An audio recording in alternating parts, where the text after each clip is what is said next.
Hi, everybody. Okay, so it is really late. Again, we're burning the midnight oil and lots happening, lots of news. Let me make sure everything is working. Okay. Okay, so we are at 1,851 days since Richard was forcibly removed from his barracks room and his life was taken from him brutally. And it's just been, it's over 5 years of us investigating because we were told to investigate. Okay. I want everyone to understand that. Everyone out there, even the cartel, we were told to investigate and bring forth leads. And of course, that's what we've done. And it is August 27th, 2025. And there is, I'm telling you, there is just a shakeup going on. I don't know what else to call it. It's a shakeup. Ever since January 2025, when President Trump, on the 20th of January 2025, took his oath of office, it has been nonstop shakeup, total shakeup. Very first thing that he did was to declare the, well, not all of them, but a lot of them, Mexican cartels, FTOs. FTOs. So that's very important, a real danger to our country, a real national security threat. That's absolutely what he did. And today, President Trump, in an amazing amazing show of power and health. 3.5 hours he had his meeting. I think so. I think it was like 3.5 hours. It was really long. Um, just showing his strength, his health, his determination, and the shakeup that he's doing. And something he said during it was really amazing. I mean, there's so many things amazing, but he said that the uh, the fake news was worse than the cartels. Um, that he said they were real scum, and we agree, because they are real liars, right? They're really liars, and they use convicted criminals for their sources, and it's really bad. They're real scum, and that describes Bob Moore totally. He's just lies, and he's just real scum, and he uses convicted criminals for his sources. So and it's you can believe us or not. You can believe us or not. I think his track record shows that he is real scum. And that's being really nice, y'all. That's being very, very friendly. I like what the president said, that they're more dangerous, these journalists. They're not journalists. They are worse than the cartel. They are worse than FTOs. Um, they are a national security threat. And I just have to agree with President Trump. Unless you've been through something like this, you just do not even realize how bad they are. And once you go through this, you can absolutely, it's like having some kind of special glasses on. You can see their lies so clearly, and even the fabrication of crime that they then report on. They participate. You have to understand Bob Moore is a suspect in our son's case. He's not just someone reporting on it. He absolutely participated in what happened to our son. And so, he's not just a bystander. And that, um, uh, I think, is something everyone needs to know. So it is. Yeah, August 27th, 2025. And we're bringing in a new day. Um, because that's exactly what's happening. A new day is coming in, a shakeup is coming in. And the Walmart mass shooting case is the official narrative that is false, absolutely false. And we have been providing all of the evidence for that, including audio tapes of Joe Spencer himself, marriage certificates between the Mayella daughter and Crucius's brother, which is a egregious conflict of interest that no way should Representative Veronica Escobar ignore, and she has. Um, and they knew this. They knew this from the beginning. This is why, since she's ignoring it, um, it's indication that she knew all along, and that the Walmart mass shooting is is absolutely an orchestration, and it was a political orchestration, and it was aiming at hurting President Trump, his campaign, his border policies. He was the threat, and anyone that was aligning with President Trump was also targeted, and that's where our son, the Fort Bliss whistleblower, soldier, hero, comes in. He stood for what Trump stands for, and he absolutely believed in national security and border security and law and order. And so when he saw an orchestration for political gain of a bloody mass shooting, and he, of course, that the Walmart mass shooting is connected. Now, this is confirmed by evidence. There is no allegation here. There's no, oh, I think it is. It is connected to Richard's unit. The Walmart mass shooting is connected to the to Richard's unit, Delta Battery 143. Okay? It is absolutely connected. That is written in stone. That is hard evidence. And we have been, because you see the shakeup, um, we're hoping that some of that shaking, that rumbling that's going on, is because of all of the filings that we have submitted with hard evidence, with circumstantial evidence, with irregularities, with leads.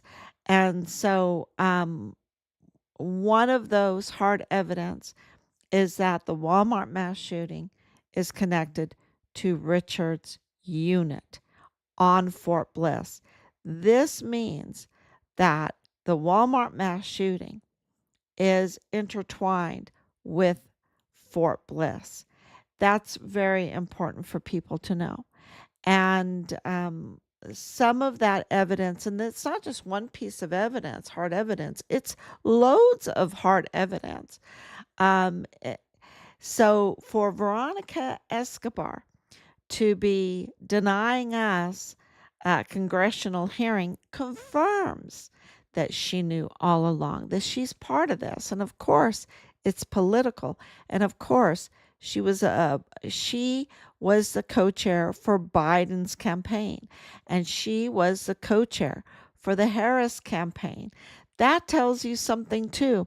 That's so irregular. You do not have the same co-chair for both the Biden group and also for the Harris group.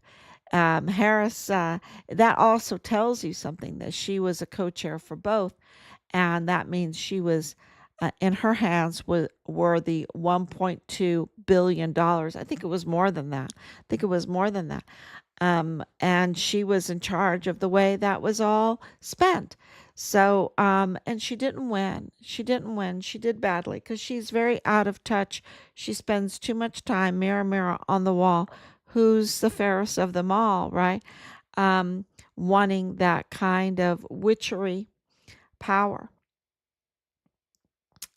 So, um, let me make sure I get back to. Oh, thank you, Anicia, for coming on. So, this all of the and those are, of course, irregularities and circumstantial evidence that I can say that she's not looking for justice in the courts. She's not looking for justice in congressional hearings. She's not looking for the truth with the medical examiner. She's not focusing on the Americans that can be in that crematorium left to rot and that are unidentified. She's not interested in that. She's not interested in the Mayella marrying the Crucius and the Mayellas being managing the federal courthouse during the case, being in the DA's office during the Walmart mass shooting, being in the Walmart cybersecurity during the Walmart mass shooting, being in the FBI office during the Walmart mass shooting. Also, the Mayellas being in charge of mental health care during the time of the shooting. So, and that means that they are doing counterintelligence. If you are Mayella Crucius and you're part of this orchestration and you have victims, and you're saying, okay, I'm going to reach out as a mental health care person for the victims of this bloody mass shooting, and and and then I get to see how they're doing. I get counterintelligence. I get to know what they saw. Did they see multiple shooters? Did they see a green Dodge Charger? Right? A green Dodge Charger, multiple shooters. Did they see a white Pontiac van? Did they see, a different ballistic bullets? Why was the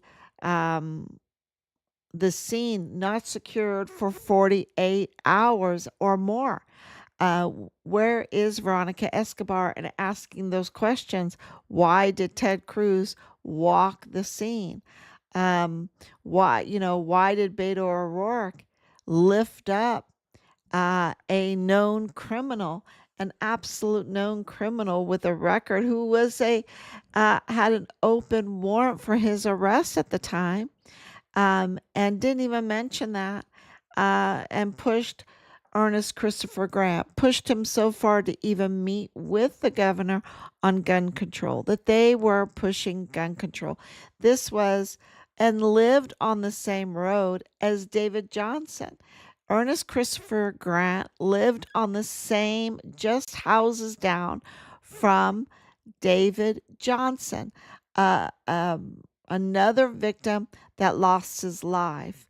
Um, and, it's just like, okay, what's going on here, right? Because the chances of that are very, very slim.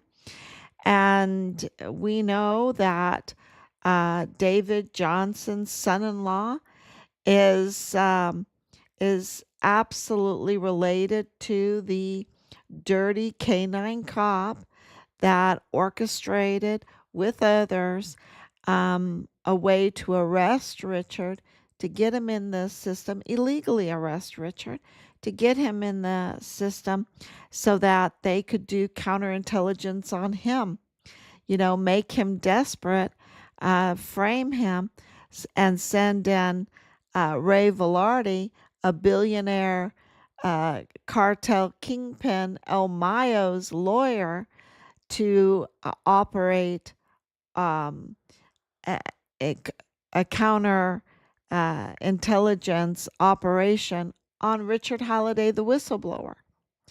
That's the way to do it, to say, oh, I'm assigned to you. I'm assigned to you. Tell me everything you know, right? I mean, how clever is that? So that's really just amazing information when you think of a billionaire lawyer. Now you understand why he would even bother with Richard. Richard was huge. Richard was really big, so big that they had to send in the billionaire's lawyer to um, conduct a counterintelligence operation on Richard to know to find out what he knew and who he told, what he knew and who he told. Um, so that is a really, uh, the other thing we need to know is who owned Richard's car, and that was Kyle Estwick. Estwick. Who's Kyle Estwick? Well, he's a dancer. He's an exotic stripper. I mean, exotic dancer. That's just a nice way of saying a stripper, right? He's a stripper, like Boleyn was a stripper. Um, yeah, I mean, were they stripping at Dreams Cabaret? I mean, that just would make sense, right? I mean, Lilani Hart was getting her mail there. So it would make sense. It would really, that's a really good question. That's a lead for the law enforcement is to find out if Kyle Eswick, because it's been confirmed that he's a stripper, um, was him and Belen Rocha stripping at Dreams Cabaret. Maybe they weren't stripping at Dreams Cabaret. Maybe they were doing other things at Dreams Cabaret. But that would be a really good lead for law enforcement. And not only is he that, he also deals in used cars. He deals in used cars. Not only that, he's a soldier. He's a soldier on Fort Bliss. Um, so the soldier that uh, deals in used cars that is connected to A&R Chavira, um, that is a stripper, um, that is also, and something funny. I don't know how a stripper can be a disabled veteran, right? But he got disabled veteran benefits starting in 2020. So I don't know if that has anything to do with Dallas Hart's father working in the VA under IDS, Pablo, meaning disability benefits. I don't know. It just seems like a lot of these people seem to have in 2020 received, or later, or a little bit later, received uh, disability benefits, you know?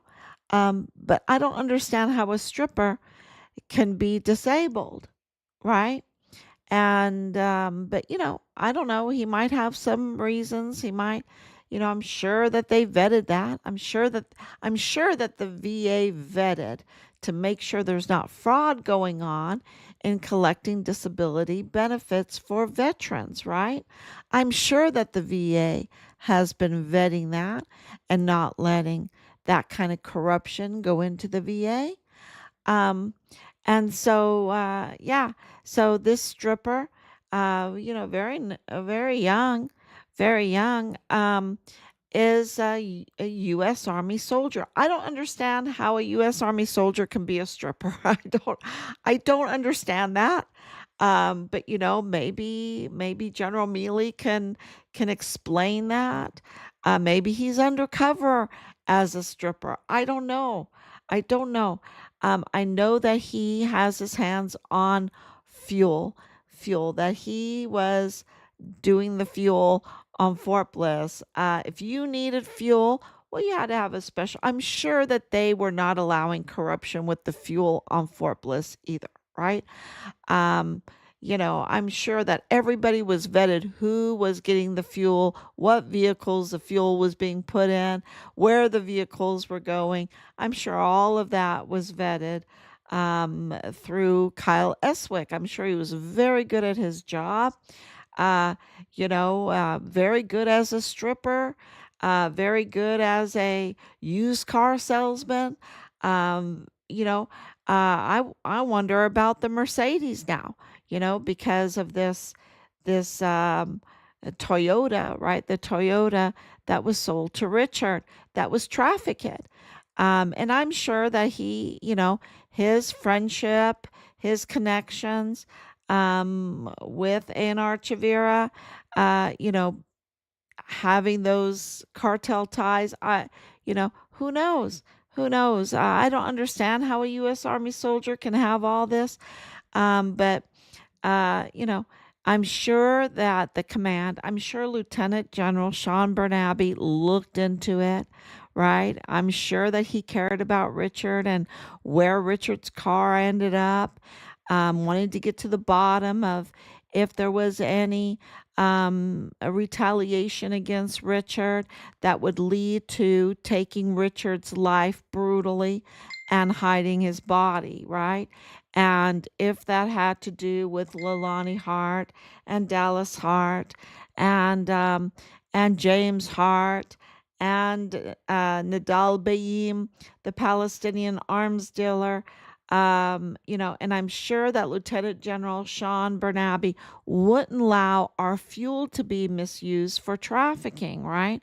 For trafficking weapons or trafficking humans or trafficking children. I mean, I'm sure he looked into Leilani Hart's confession on the worst type of crimes against children, on the possession of videos of the worst type of crimes against children, on that she was getting her mail at Dreams Cabaret, and that, uh,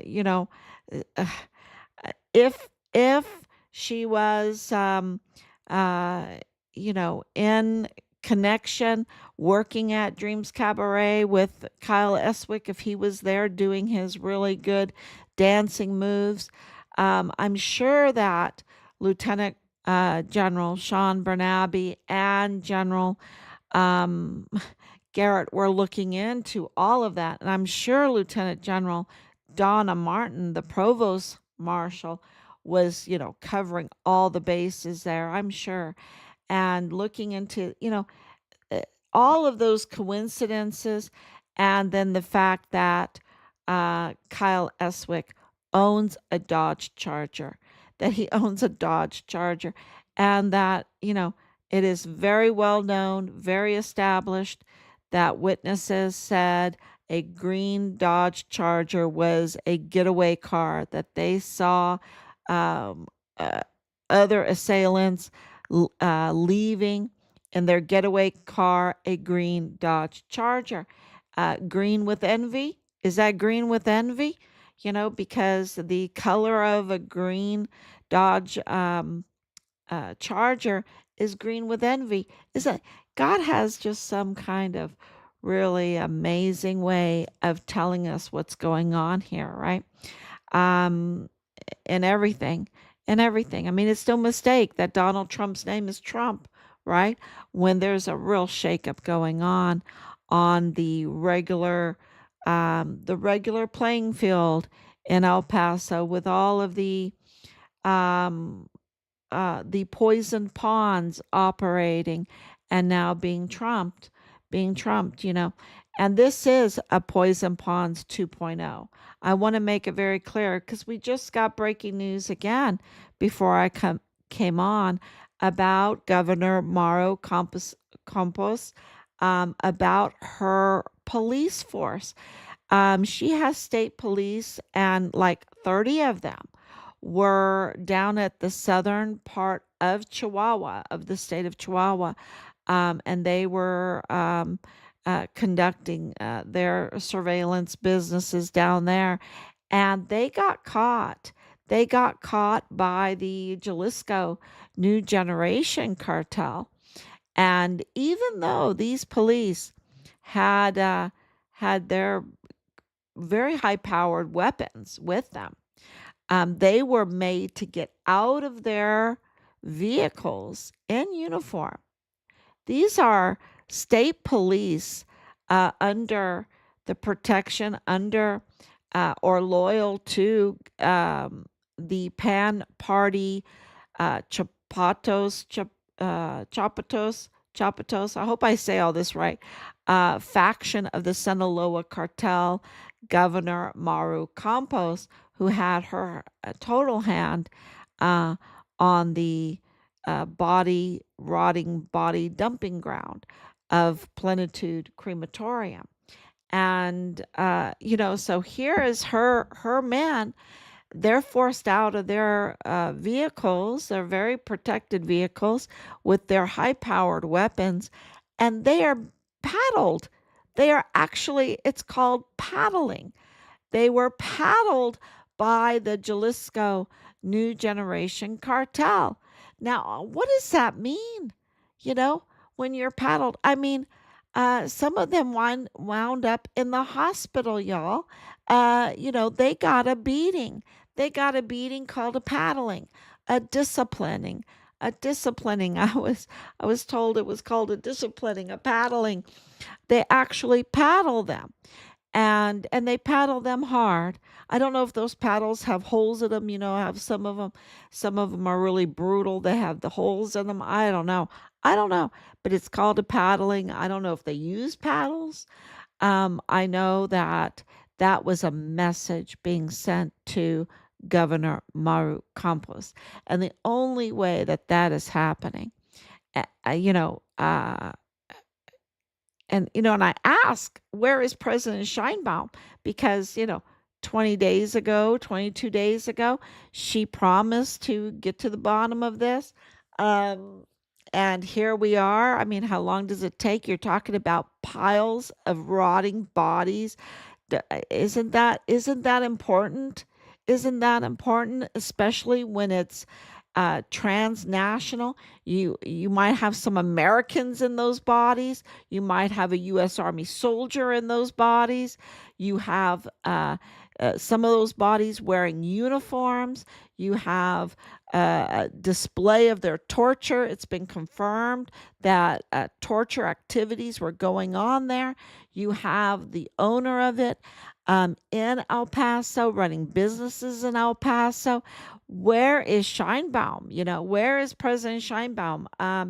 And what was this beating of so many of these? Because can you imagine how many cartel members it took to beat up these police officers? I mean, these state police officers, did they just kind of lay there and let themselves get beaten?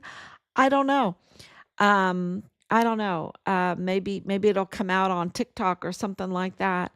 But it's a lot of questions there because the Walmart mass shooting case, it leads back to that. Okay, it leads back to the Walmart mass shooting, um, and and of course the brutal loss of life that our son experienced. Absolutely, because it was very political, because it was a transnational cartel operation that they were trying to protect, along with all of the government contracts and of course, defense contracts. Now, I'm really hoping I heard Secretary of Defense Hegseth talk with President Trump and say that they want to rename the Department of Defense the Department of War, and give it its proper name. Wow. Wow. I hope that happens. I really do, because I'm so sick of all this impersonation, all of these lies, all of this skewing of information, false stories. We need proper names. Of course, Lalani Hart changes her name from Myra or whatever, Ilanthia, Lolanthia, Lorian, all these names she has, right?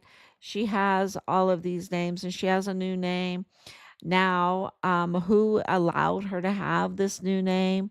Um, it's you just get so sick of all of these people changing their names, having all of these aliases, and then we don't have, and Beto and Veronica Escobar talking about how wonderful they are, and really they're just the opposite. So we need some really good names, and I think the Department of War would accurately describe the Pentagon, okay? Would accurately describe what they do. And that's what we need. We need to get to our fundamental definitions, truthful definitions um, of in our language instead of all of this um, going around and about. So yeah, so I wanted to talk absolutely other information, breaking news that the families are piling on the complaints about this crematorium, rightfully so. Um, and we are right with them. We are right with them. It's such a disaster. And the thing that came out that was so interesting about the story about the Mexican citizens in Chihuahua that are just tormented tormented by what they have found out about these bodies there at the, Purchase Funeral Home related crematorium. Don't forget that with Bill Hicks and all. Where is Veronica Escobar with that, right? So yeah, they're being tormented, and so now they are, and they were defrauded. They were defrauded, they were tormented, and now they're asking for more, for the AG to be investigated, and that battle uh, shows that the AG there, who was targeting our son's case, we know that they are compromised. We know that they are corrupt.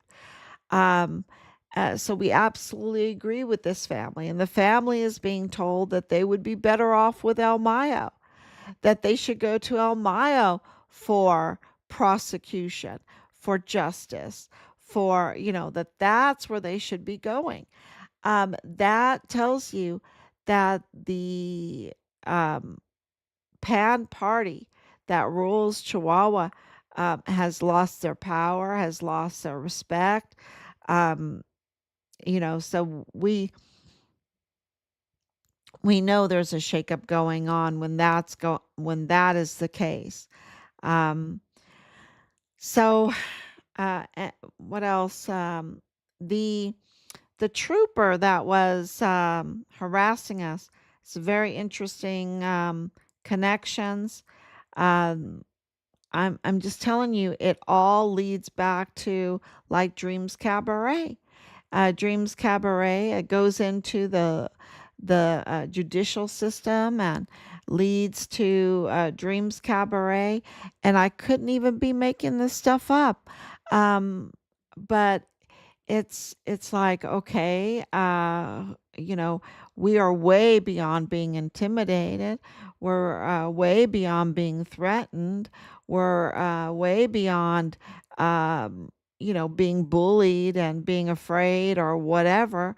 We want to know who these people are that, uh, because we feel like they give us leads. And sure enough, it did. And it led right to Dreams Cabaret. Okay. It led right to um, the judicial system in El Paso. That's where it led. And more of that information is going to come out. So the El Paso, that tells you something. That tells you that there is a shakeup going on, that someone like that in law enforcement would act unethical like he did. Um, it tells you that the Walmart mass shooting was orchestrated, and and everything is coming out in the shakeup, and we have a real chance of getting accountability in this. And we know that we've been defrauded and duped and um, many times before in history. But I think that this Walmart mass shooting is probably the closest that we're coming, and I think we're going to do it to getting accountability because I think they miscalculated with um, with President Trump and miscalculated with the Halliday family. I think they miscalculated with a few other families. And, this is with that kind of power, and I'm talking about President Trump's kind of power. And we are absolutely just as much as we can to support him and to take down the cartel's grasp on our national security, the cartel's grasp on the people of El Paso, and absolutely the people of Ciudad Juarez. So we're just very honored um, to fight, fight, fight, fight, fight, fight. Um, and why do I say that? Has it been horrible? It's been absolutely horrible, but it's been absolutely an honor. God has, his hand has been on this all the time. And I can't explain it to anybody.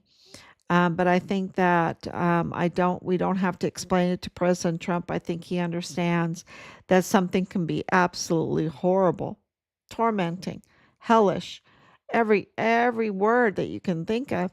But at the same time, it can be an honor, very honored to bring down the people, the very organization and that have brought on this kind of crime that hurts so many people. It can be a real honor to participate in that. And so we are absolutely trying to do the best that we can and aiding in that. And that is identifying the crimes, documenting the crimes, and filing the crimes, and then being transparent about it, telling people, I could be very quiet about Kyle Eswick owning a Dodge Charger, and being a disabled veteran and being an exotic dancer and being the previous owner of Richard's Toyota, um, connecting him to NR Chavira Auto Group and being an active duty soldier in charge of the fuel on Fort Bliss, putting him in direct contact with 14380A. Uh, you know, um, I could be very quiet about all that and keep it in a hat, but we're being very transparent so that you will share that information because it's the sharing of that information that will drive the system, drive the system into getting accountability. So thank you. It is a government by the people, of the people, for the people. And I think the social media aspect of all of this that didn't exist when the Constitution was written um, really has um, embellished or brought forth the real truth of that we are a government of the people, by the people, for the people. Because no matter how much they try to control information, to control all the social media platforms, um, you know, um, this guy on TikTok, he was, saying some things about Newsom, and he was reported on TikTok. He goes, "That doesn't happen. That just doesn't happen." And I'm like, "What do you mean it doesn't happen? It really happened to us." And he goes, "It only happens when government entities bring out their keyboard um, keyboard attack dogs, and they go after you. And I said, okay, well, that confirms that we were over the X, that they were afraid of us because they brought out their attack dogs, and they wanted to silence us, just like they wanted to silence Richard. So what that tells you is that they do go to extreme measures to silence people that are whistleblowers or that have important information, because that's a threat to them. And so that's why sharing is so important, because otherwise they'll just act with impunity, right? They'll just act with impunity. So I think that is, there's just so much breaking news.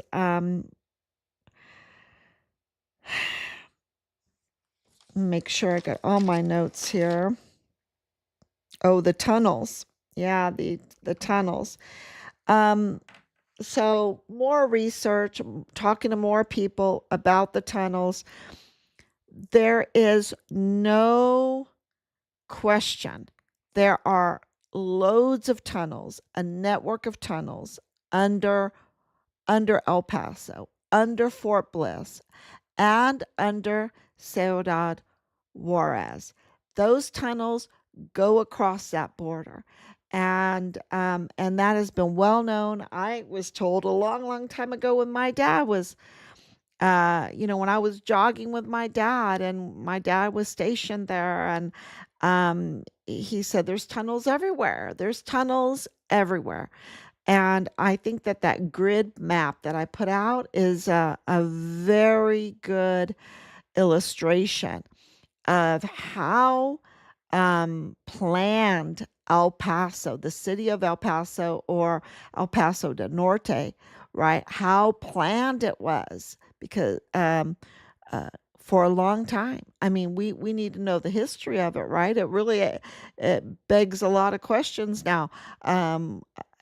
Who planned it out like that to create a grid, to create such an underground of tunnels, a network of tunnels? And it does. It is known for that for a long time.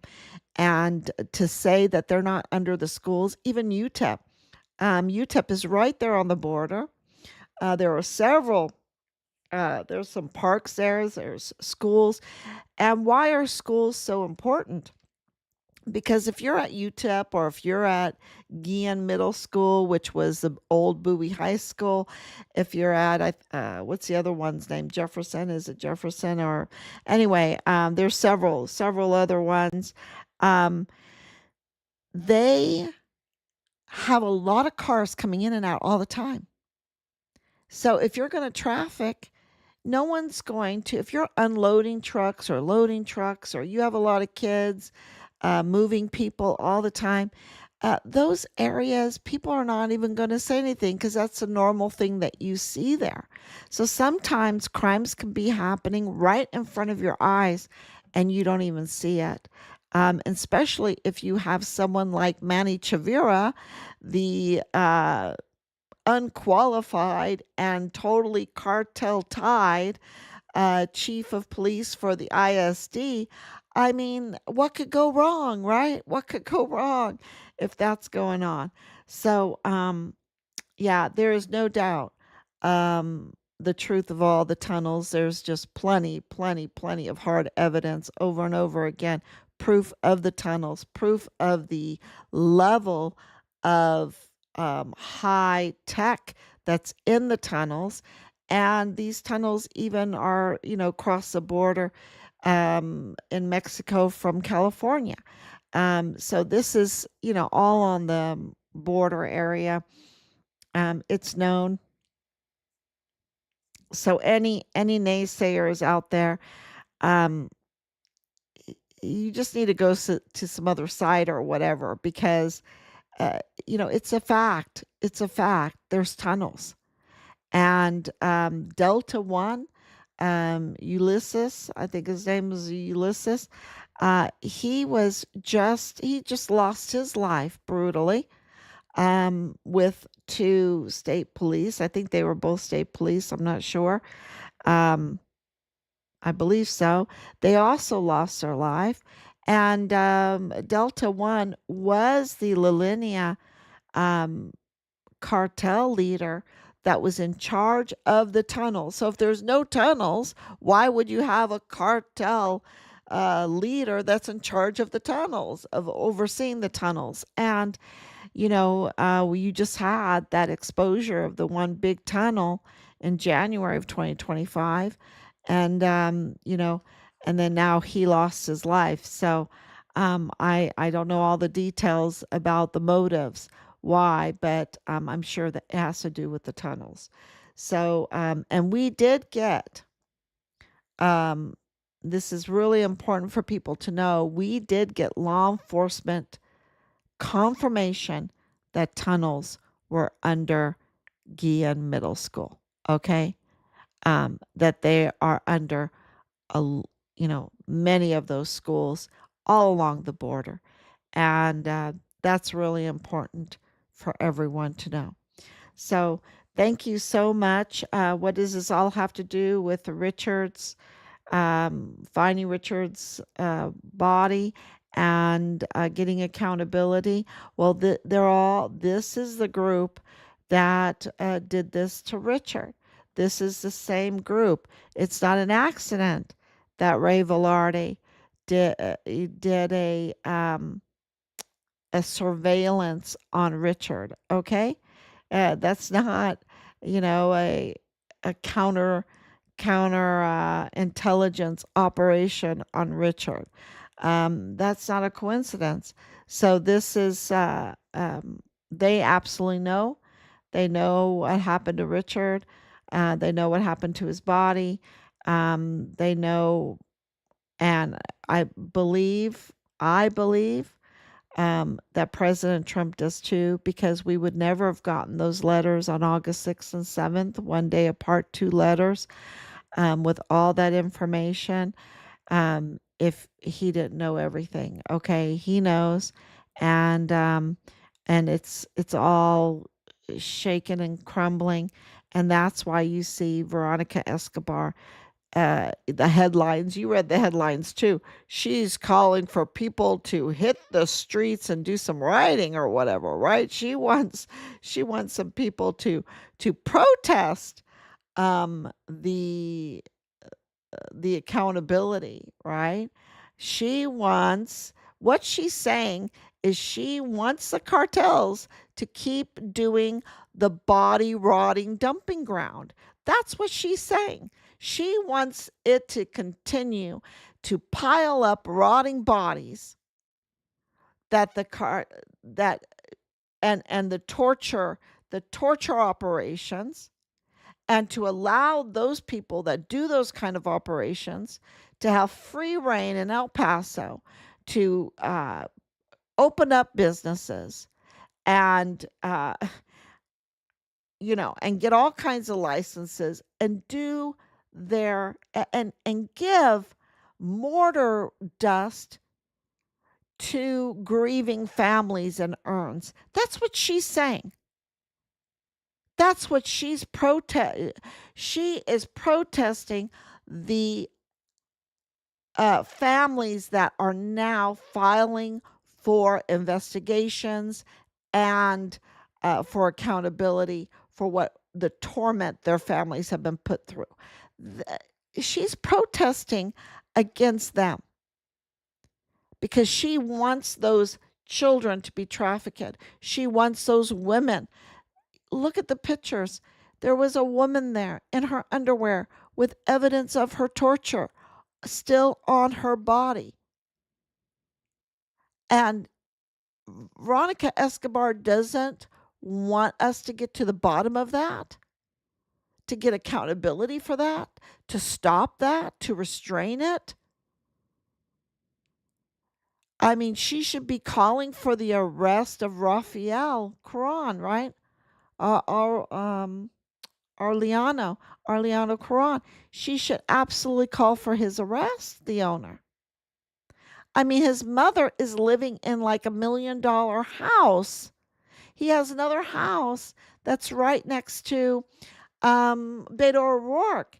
And I think it's his ex-wife now. I don't know. But she does She does the city newspaper. The same, is it the city newspaper? I'm just doing this off the top of my head, but that paper is the one that wanted to keep it quiet about the Chan brothers. About the Chan brothers from El Paso. I mean, this is all this same group.